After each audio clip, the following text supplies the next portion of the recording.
നീ തല്ലുണ്ടാക്കിയോ? ഉണ്ടാക്കിയോന്ന്? ഉണ്ടാക്കി.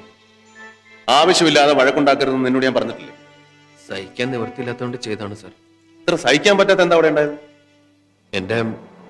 എന്റെ കത്ത് പൊട്ടിച്ച് വായിച്ചു പോട്ടെ, പക്ഷെ സാറിനെ പറ്റി എനിക്ക് സഹിച്ചില്ല. ഞാൻ ഇടിച്ചു. എന്നെ പറ്റി എന്ന് പറയാം.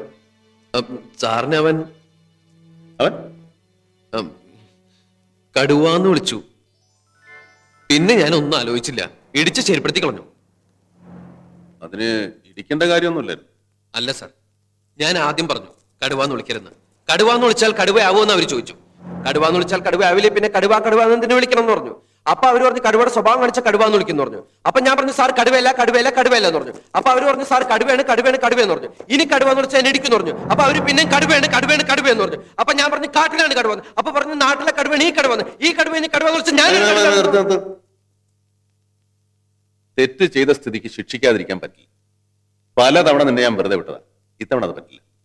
വൈകിട്ട് 5 മണി വരെ പുറത്ത് വെയിലത്ത് നിന്നോണം, അനങ്ങാതെ.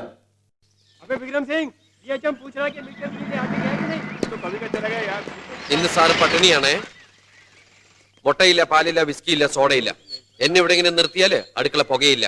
ക്യാൻറ്റീൻ അടയ്ക്കുന്നതിന് മുമ്പ് ശിക്ഷ തീരണം. ഇല്ലേ പിന്നെ എന്നെ കുറ്റം പറഞ്ഞിട്ട് ഒരു കാര്യമില്ല കേട്ടോ.